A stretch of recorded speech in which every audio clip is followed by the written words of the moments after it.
This is the 30 Days to Sell Cars podcast.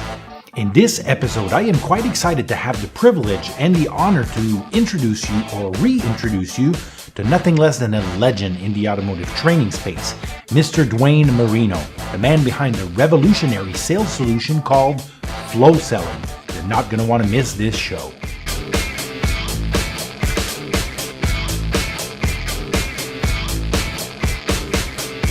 Hi, my name is Sean Cassey, and I'm obviously excited, as you could probably hear in my voice, to have the opportunity to chat with Mr. Dwayne Marino for the benefit of our listeners.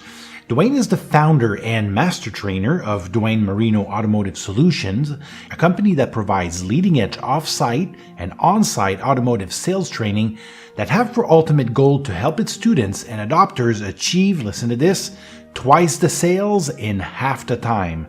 And Dwayne was kind enough to take some time off his busy schedule to join me on the phone to answer the questions our members on 30 Days to Sell Cars have submitted. Now, if you've been living under a rock and you don't know yet Dwayne and his work in the automotive field, listen to this. Joe Girard, the #1 car salesman in the world, according to the Guinness Book of World Records, who could have had anybody in the world to share a talk he was asked to give at the Automotive Hall of Fame in Detroit, picked Dwayne to share the spotlight. Joe also calls Dwayne a good friend and the new real deal. Wow, that alone should be enough for you to drop whatever else you're doing right now and give Dwayne's answers your undivided attention. I know I will. So without further ado, let's go now join Mr. Dwayne Marino on the phone for this interview you're not going to want to miss. Dwayne, thank you so much for joining us on 30 Days to Sell Cars today. I really appreciate you taking the time. Hey, Sean, I'm excited and honored to be here. I really do appreciate the opportunity to connect with you and your listeners, so thanks for having me. Dwayne, I'm sure that with the wide spectrum of your company's sales curriculum, questions must come in all shapes and colors when you're invited to share your views about the car business, right?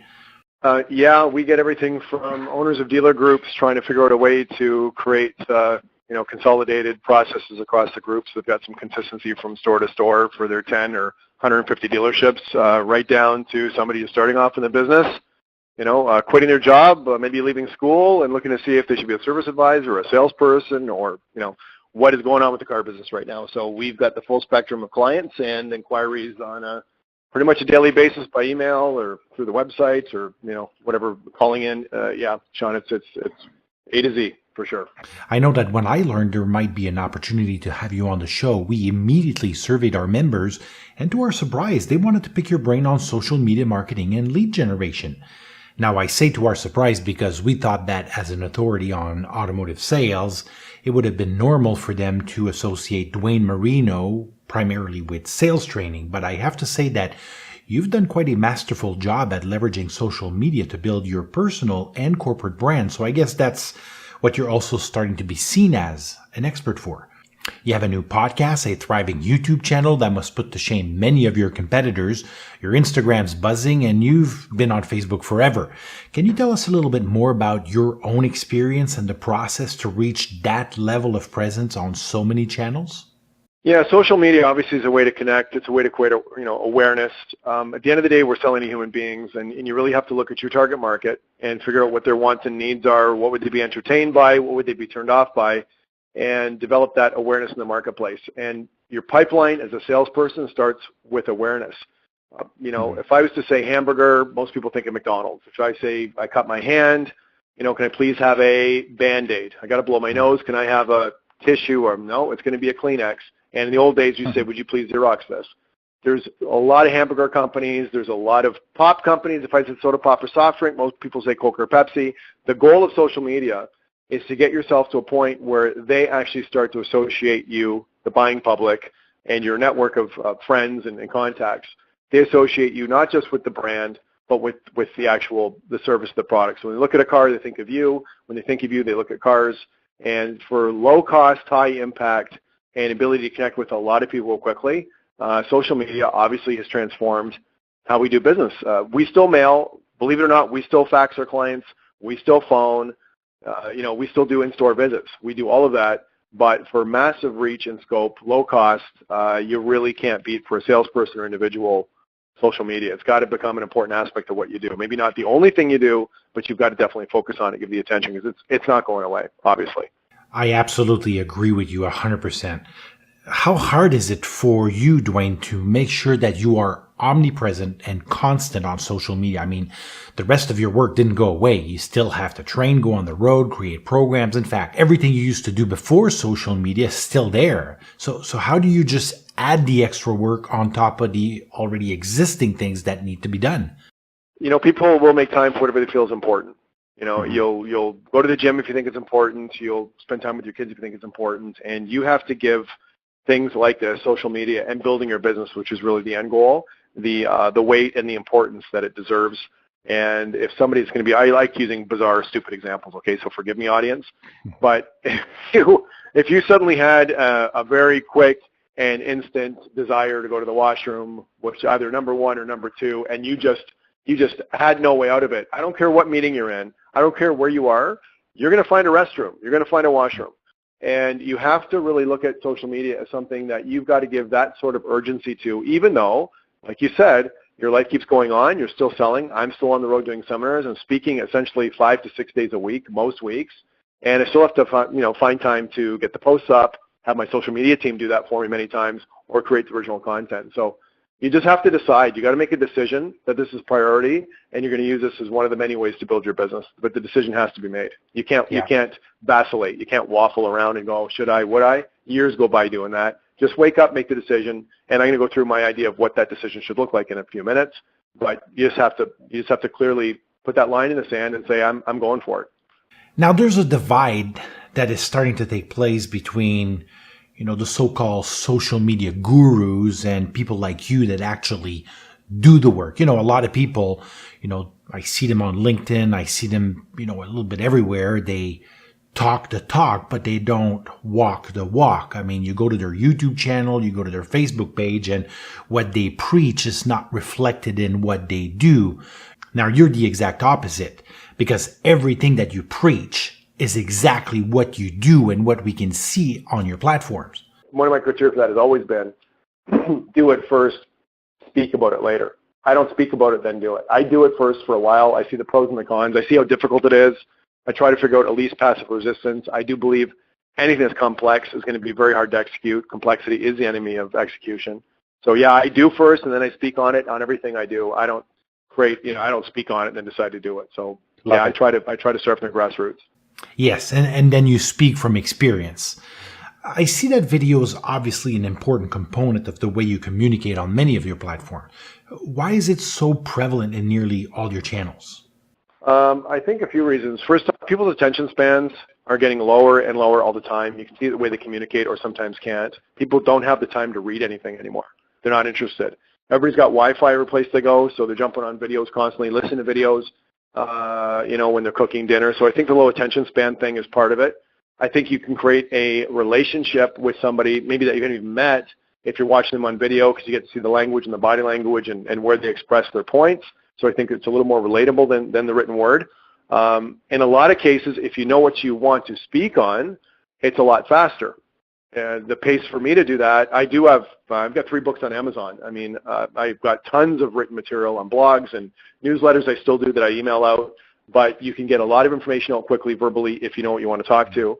And because of the internet now and social media, we are able to meet the customer much, much earlier in their sale or in their buying process than we ever could. As soon as they become aware or they get triggered or they start considering something, a lot of people's first move is jump online.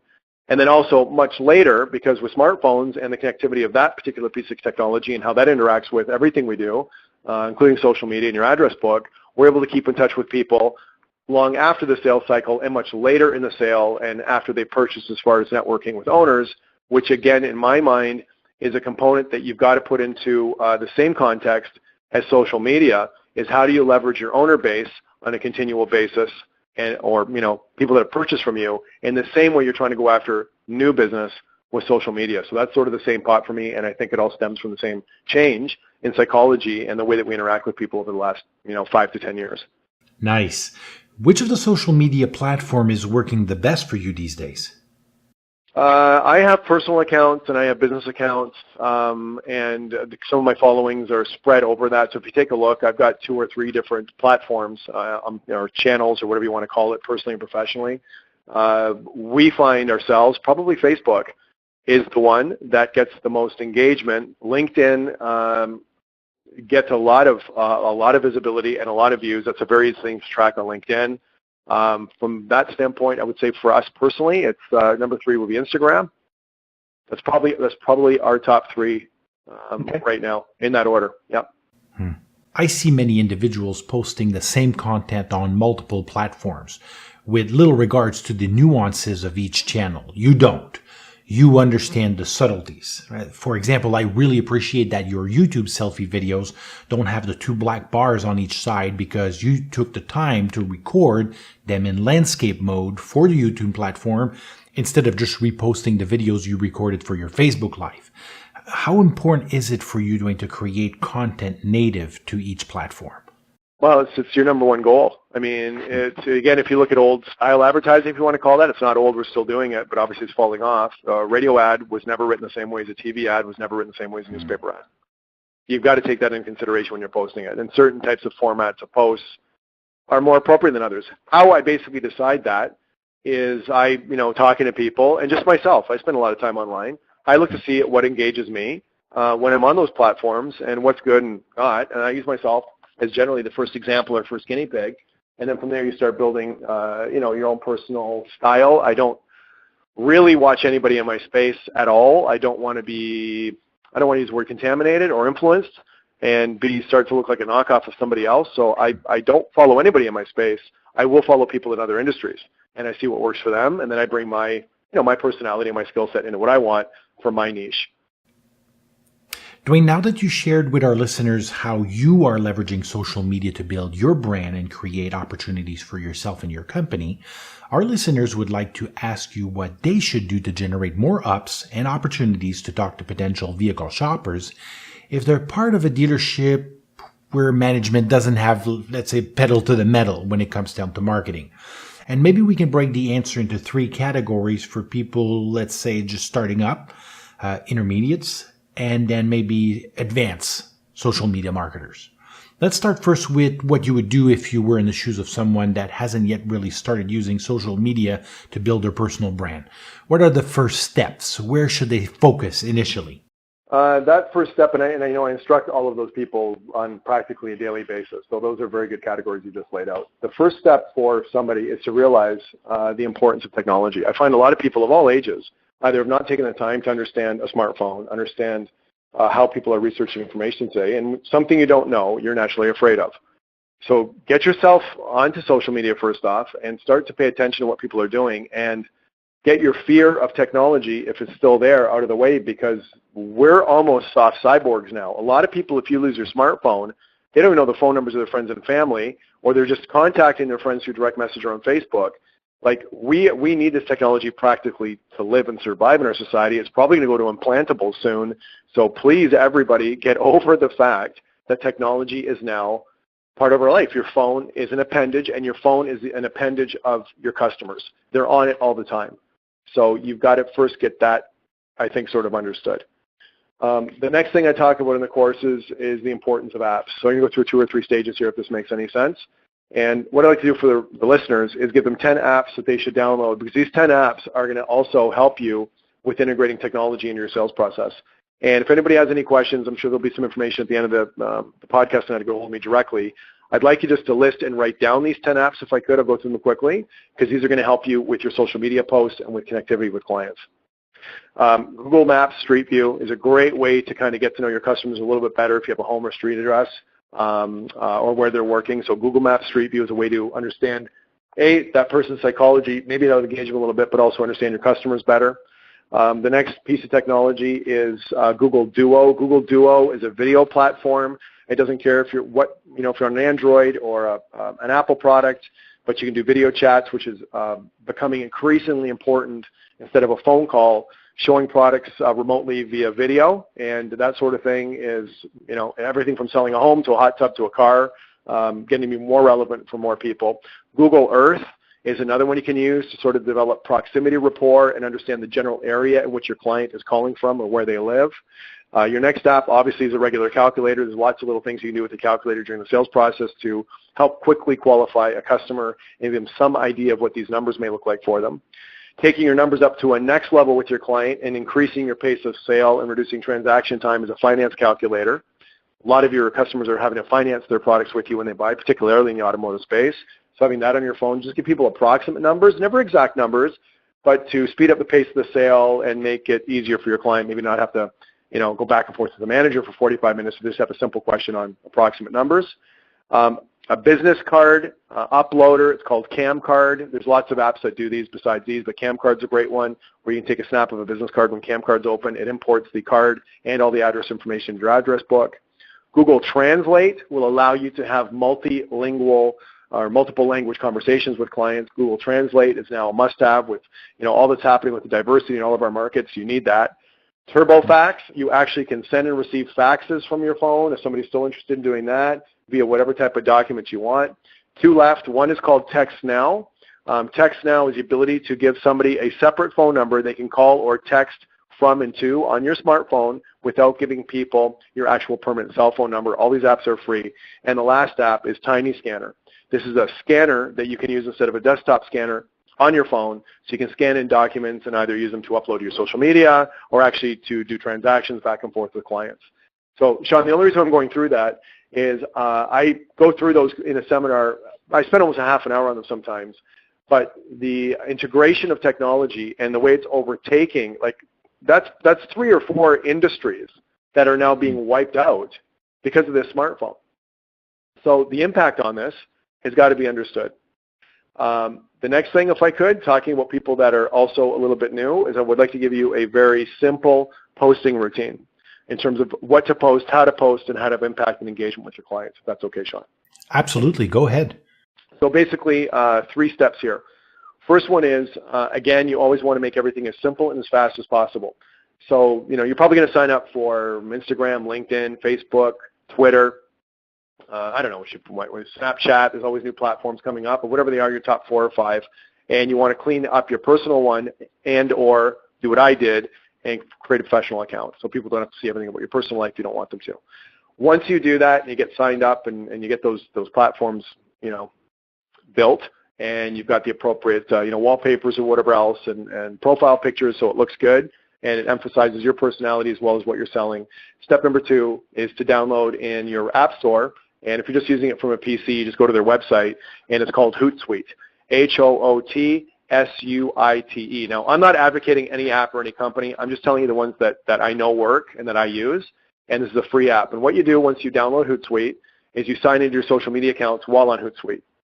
And what this will allow you to do is when you do a post, you just post one post to Hootsuite, and you can push it out to all the platforms. Now, what this will do if you're doing generic, regular, daily postings is drop your posting time. And I'll give you what this routine could look like, which is going to be pretty effective across all platforms. And then beyond that, what you want to do is give some thought, as you mentioned earlier, to YouTube specific, Facebook Lives, short Facebook Lives, different types of Twitter, postings and stuff that you want to maybe get your feed a little bit, and Instagram. So do give some thought on customizable posts that you can do through the week or through the day. But I think it's very important at the bare minimum, because one of the things besides comfort levels that I hear why people don't do this or understanding the technology is they say they don't have time. Well, everybody's got time to do one post a day, especially when you see the posts that I'm going to give you that take less than 5 minutes to do. And if you can push those out to your 5 platforms, then you've got a pretty good broad spectrum posting going on in all your social media accounts. Now, before I get into what that 7-day posting routine will look like, the third major step, besides getting Hootsuite and committing to your daily postings, is to commit to a number. If it's going to be 5 a day or 25 a day, that you literally can do while you're in the washroom doing your business, or sitting down watching TV, or at your desk if you want to during some downtime at work. You commit to a number of friend invites that you're going to send out, friend requests. Every social media platform has, based on mutual friends, dozens, if not hundreds of people sitting there that you should probably invite to your platform. Commit to 5 or 25 a day on every platform. Now, if anybody's kind of doing the math in their head already, if I made that 10 invites a day on your 4 or 5 major platforms, that's 40 to 50 invites a day. 90% of people accept invites without questioning it. If they do say, hey, who are you? You just say, well, I was on my social media, and I noticed we had some mutual friends, and I work at this company, and I'm just looking to increase my network. I'm just looking to connect with people. Most people are going to accept it anyways because they want to increase their size of their friend list. At 40 or 50 people a day, that means in 10 days it's 400 or 500 people. In 20 days, it's 800 to 1,000. In a month, you're talking somewhere around 1,500 to 2,000 people a month that you are inviting to your platforms. You do that for a year, you've got 20, 30, 40, 50,000 people in a year or two that you're connected with just through just hitting that friend request button every day. Sorry to interrupt you, Dwayne. I want to stop you here just for a second because I have a little curiosity of my own. This is obviously not your first time explaining this powerful social media posting strategy and routine because you're just so spot on. But when you're in a room training a group of individuals on this exact routine, in terms of percentages, how many people look overwhelmed? How many people just roll their eyes? How many people are completely lost? And how many people are taking notes like their life depends on the knowledge you're sharing? What would you say the percentages are? Okay. Now, I would instruct it a little bit slower than I'm doing here, but people will get it even at that pace. So that's an excellent question. I've been at this for a while. Okay, I've now been in front of probably 50, I would say probably closer to 70,000 people. Wow. And we're talking back to 1992. So you get to see what's going on in a room. I'm very good with body language, and there's 2 pieces of that question that I hear.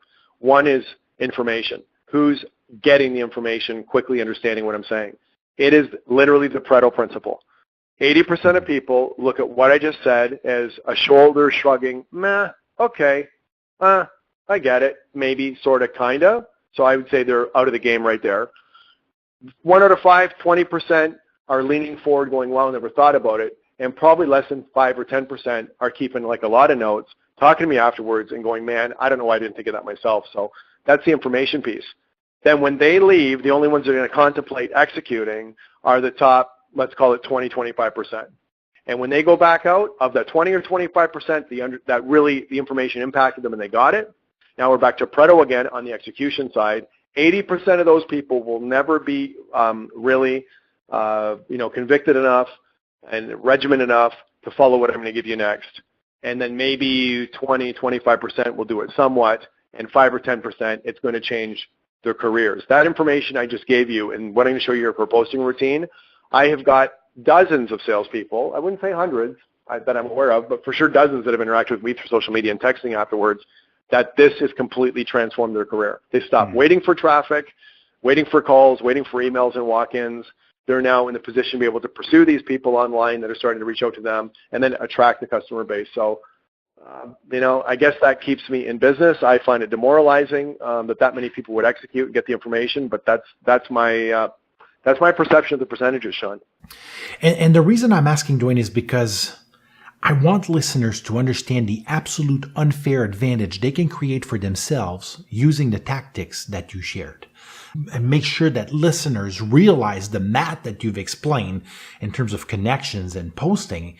If only half of 1% of the 1,800 listeners execute, and I think that's the key word, on the strategies that you shared, it's mind-blowing how they can distance themselves from any competitor, within the walls of the dealership or outside of the dealership. Because contrary to ads, where, for example, if somebody says, hey, I want to go and match the ad spend of that individual, and they just start spending as much money to be able to catch up, with the posting strategy that you've explained, the work needs to be put in. So if an individual goes and posts diligently 2 posts every single day for a year, that's 700 posts that another person that wants to start catching up needs to do to be able to do it. There's no magic. The work needs to be done. And if you do the Hootsuite thing I just talked about, you literally did what you just talked about. You only did 2 posts a day, but you posted 10 times a day because the 2 posts went out on 5 platforms. So now you can say you've got 3,500 posts sitting out in social media. So you actually will get SEO, you'll get organic search rankings, and people will be Googling your product, and your pages will be coming up simply because of the level of high content posting that you're doing and the interactivity. You actually will become a brand. And it's Absolutely. independent of the dealership and the management team and oh, you know, Sally and Susan don't support me. Well, they don't need your support to do this. You're building up a business inside that business. This is no cost, $0 are spent. And you're looking at, once you get good, maximum 10 minutes a day for what I'm going to give you. Yes. And you're absolutely right. If people use technology to multiply content to build their brand, not only they become independent from the dealership's marketing efforts, but they also become extremely attractive for other stores that might be thinking, hey, maybe there's a possibility here to go and lobby to get that social media rock star within their dealership. Oh, of course. Great point. Good stuff. So now if we understand the importance of smartphones, connectivity, technology, apps that can make your life easier, Hootsuite, you only have to do one post, multiple friend invites a day so you get, you know, big market presence. I just want to give you a very simple posting routine and then finish with something you do with your current clients on delivery. So this is your 7-day posting routine. A 15-second video would be day one. Video consumption, you started with this, is going up. People reading things are going down for many reasons. The longer your videos, you'll find the engagement drops off. You'll find everybody's engagement drops off. You see it on social media. And the last thing you want to be when you do these videos is businesslike and conservative. You want to have a very natural, maybe almost quirky, but you may not be a quirky personality, but a very natural video where for 15 seconds you highlight a product and you highlight one feature on that product. And you just simply state your name, what that feature is, what the product is, see you later, have a great day, and make it fun and quirky if you can, and do a post every day. So it could be something like this. You're a real estate agent, you get your smartphone in hand, you go to some house that you're listing or have listed, and you say, hey everybody, it's Dwayne Marino here. I'm at 375 Maple Ave, downtown, Smallsville, and it's only, you know, $349,000 or $1.4 million. And if you can believe it, I want to show you something. This house comes complete with, and you drop the camera down, maybe you drop down with it, baseboards. That's right, folks. Have a great day. See you later. A car. Hey, folks, it's Dwayne here. I'm here at ABC Cadillac, and we're looking at the X model, and this vehicle, you know, is on sale today for $63,500. We've got 5 in stock. Come on down, give me a call, and let me show you something here. You're not going to believe it. For $65,000, you actually get 4 wheels and a steering wheel. Now, you maybe won't say that about the product. You go heads-up display. But you just pick one feature. And with one feature on one product, and if it's natural, people kind of laugh, and they kind of go, what the hell? But they watch them, and they'll share them, and you create an awareness where you become associated with the brand. And I would suggest you do a 15-second video every second day. Natural, again, one feature. I'm being repetitive, but this does not have to be involved. And the moment you try to look business-like or conservative or stiff, people actually feel sorry for you, and they disengage, want to be very normal. Make sense? Absolutely, 100%. Excellent. Day 2, go on Google and type in short motivational or short inspirational quotes. That's going to be your post. Type it in, create a meme. Doesn't much matter. Just make sure it's not religious, but a motivational quote is on day 2. Post that to Hootsuite, and then post that to your 5 platforms. Day 3, another 15-second video. Highlight a product. Highlight one feature. Day 4, go to Google. Type in short, clean jokes. There's thousands of motivational quotes and now short, clean jokes. Type in, or again, create a meme on a short, clean joke. That would be day number 4. Day number 5 is a video, 15 seconds. Day number 6, go to Google, type in short car tips, or short real estate tips, or short whatever business in you're in, hot tub tips. Make that a quote or a meme. Next day is a video, and the last one, type in short recipes. And again, do a meme or a post. So what I'm suggesting here is you, based on that platform that I just gave you, or sorry, that formula on those platforms, you don't have to sit there and create and produce and think about what to say. If you don't know one feature on one product enough to do pretty much every second day, you're probably in the wrong business. That's not even a possibility. I don't care what you sell. And the other content is coming from Google. I mean, it's tips, and it's motivational quotes, and it's a clean joke, and it's a recipe, and it's just really the commitment. It's just saying to yourself, this is what I'm going to do. I'm not leaving work, or I'm not leaving my home, or I'm not going for lunch until I do it. You're preaching to the choir here. Your friend Joe Girard must have provided you with a lot of insights on that subject. Nobody will argue that he is the ultimate success in that regard. Joe Girard, there's a 2-day class started at the Harvard Business School in Harvard, and he laughs about it because he didn't finish grade school. And it's called the How to Market Like Joe Girard. And what Joe Girard's claim to fame was emotions. So what he realized is that every time he would send a card to somebody, a mailer, a phone call, it was really an emotional state that he was trying to get them into. And his thoughts were, obviously pretty successfully, is to touch their head, touch their heart. So that touching their head means to remind them you're still there, and that's what you're doing. Touch the heart is connect with them somehow. And if you touch the head and touch the heart enough, over time, you lock down their neurology. So every time they think of you, they think of cars in a good way. Every time they think of cars, they think of you in a good way. And next thing you know, they naturally will give you a shot at the second time. Now, let's say you're in the shoes of someone who has already embraced social media and who is already making connections on LinkedIn, using videos, building his Instagram following. What does the next level look for him or her? Part of the social media thing is not just chasing up new business. It's also making sure you reconnect with your current clients. So here's a formula, and I do like formulas or routines because once you create that habit and it's a routine, then you're just doing it every day. You're not thinking about it. So the salespeople out there that are listening, this is not new, but the application of which what I'm going to share with you might be a little bit new in terms of making it a little more effective for you. Whatever you're selling, I know most of you are car salespeople, when you're delivering that product, when you're delivering that car, or when you're having somebody change keys in the house, or you're installing the hot tub, or whatever it is, take a picture with your client in front of the product, kind of thumbs up and a smile with your smartphone, and then have that phone returned to you from whoever's standing there taking that picture for you, and ask your client on the spot if you could send them this picture. Most people would like a memory of certain things. So this is going to force you to get the correct email address and probably cell phone number as you text this client or email them from your phone. And that's step one in making sure you've got all of your owners in your phone. Next thing, when you save their name, a couple of things. When I save a name in my phone when I'm selling cars in the address book, I'll have the client's first and last name in the first name field. And I put in the last name field if they're an owner or a prospect. And when they end up buying from me, I change obviously the word prospect to owner. And the reason is I can go to my phone and just type in the word owner or prospect in the last name, and up comes a list on my phone of all my owners, all my prospects. In the middle name, I like to put a customer's hobby, golf, cooking, hunting, whatever else, and what they bought.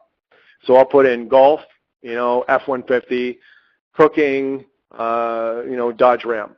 What I can do now is in my smartphone, independently, I can pull up everybody's hobby. So if I'm reading an article or a comic strip on hunting, and if it's cute and unoffensive, I can take a picture of that comic. I can go to my phone. I can type in the word hunting in the middle name. It's going to pull up all my customers that hunt, and I can one at a time send a text or an email to those customers and connect with them and just copy and paste in a comment that says, hey, this made me think of you. So connecting personally with the client becomes extremely easy. I also can just type in F-150 into the middle name and pull up, or Malibu or BMW 3 Series or whatever, and pull up all the customers of mine that either are a prospect or an owner for that product. So give some thought to how you can use your CRM and your address book as a way to create target marketing, either for your product or for an individual. The next step with that picture, that delivery picture, I can ask the customer if I can put it on my social media. If they can do the same, that's going to make us follow each other and then get permission to tag each other. So you need permission to do that, but now everybody can know on your end and their end that somebody just bought something from you and get that leverage going. And then the final the final use of that pic is you save the pic of the customer, the picture of the customer in front of their product with you and them. You save that as their contact picture in your smartphone. So every time they call you, you're looking at the picture of what they bought, you're looking at them. If you can't remember who they are and they're coming in for an appointment, you can pull up that picture. Every time you call them, you're doing the same thing. So these smartphones, between connectivity of social media and just the way address book works and text, they are money makers. I've never seen a tool ever in my 25 years in this business that can even come close to what a smartphone can do for you. If you understand the apps that I just gave you earlier, the social media aspects, and even the connectivity you've got with owners and prospects, they're absolutely incredible. Well, I love how you turned a simple smartphone into a powerful, full-blown CRM. If listeners were looking for actionable insight, well, it doesn't get any better than this. No, and here's some insight on this, and this is in my, it's on my website, it's in my books, it's in writing. In the car space, I started the CRM business for automotive dealers back in 1995. I mean, I literally pioneered CRM. There was no CRM in the car business, and there was no term called CRM. And I called it relationship marketing software and then about 5 years later, CRM kind of started, and now obviously I've sold that off and I'm out of that space. but I understand CRM extremely well, and your smartphone can be hacked to be one of the best CRM tools ever, just through understanding even how your address books work. And finally, let's say you could share your expertise with someone who is already aggressively leveraging our platform, curating content, making connections, and doing all the right stuff. What should they have on their radar next to propel their career to the next level and become totally autonomous from the dealership's marketing? Two things, and I kind of went through it a little bit there with the delivery picture. It is very common for a salesperson to just continually hunt and not farm. They've got to be farmers. You got to take care of your field, and the field is your customer base. Repeats and referrals in every business, no matter where technology goes, is the holy grail of selling. They're the lowest cost of acquisition. They're the highest profit, the shortest and fastest sales, the less stress, and the most fun. So please take care of your owners. Stay connected with your owners as much as you can, and stop making excuses. Everybody's got a million excuses to why they can't do something. Just stop making excuses. Dwayne, not that my opinion really matters, but I absolutely understand what Joe Girard meant when he said you were the new real deal. You truly are. It's impressive. Now, if our members and listeners would like to learn more about you, your company, and how they could use your services to advance their career, where should they go? My website is DwayneMarino.com, so just go to DuaneMarino.com. On all my social media, on the professional account, it's just simply Dwayne Marino. On my personal side, I put in my EN, which is my middle initials, and just shoot us an email. Call us off the website. We've got a live chat on the website. You can engage there if you want to get in that thread. But we're easy to find online. Google is your friend, and I'm extremely accessible and accountable for what I do. So if anybody that's listening in wants to talk to me personally about something, I'd be happy to do that. If you want to discuss, personal coaching, or having one of my trainers come to your company, or do our online training. We have the biggest online training video platform behind our paywall in the automotive business, and the most modern. Over 3,000 videos, less than 5 years old, continually refreshing that information. So if you can't make it to a seminar, don't want to talk to us in person, for sure you can attend everything I've just talked about, including the information I just gave you there, is all available via video behind our paywall. On Marino TV is the name of the platform, Marino TV. Yeah. Well, Dwayne, it was an absolute pleasure to chat with you today. I'm really thankful, and I'm sure our members and listeners have been taking piles of notes and will take advantage of their ability to re-listen to the podcast a few times to grab all the sharp and profound strategies you shared with us today. Thank you so much for your time. It was delightful to have you on the show. I really appreciate it. Sean, thanks for having me. Well, when I started the 30 Days to Sell Cars podcast, I promised you quality content, and I don't think you could have better actionable insights than the tips Dwayne shared with you today. I hope you enjoyed this episode and that you will be back for more. Make sure to subscribe to the podcast on iTunes, Google Play, and Spotify so you don't miss the next exciting tools and tactics I want to share with you. Make sure you also leave me comments on the strategies Dwayne shared with you today. I'm really curious to get your feedback and your success stories. I will also provide a list of the 10 apps Dwayne suggested in the show's notes. In the next episode, I want to talk to you about chatbots and how they could help you add hundreds of subscribers and generate tons of quality leads every single month using Facebook JSON ads and Messenger. It's probably the most powerful conquest lead generation tool I've seen in years to help you reach off-make vehicle shoppers so you can sell more cars. You're definitely not going to want to miss this next show. Until then, I wish you a great week. Remember that we only have 30 days to sell cars when the month starts, and we probably have less than that if you look at your calendar right now. So like I love to say, let's sell some cars.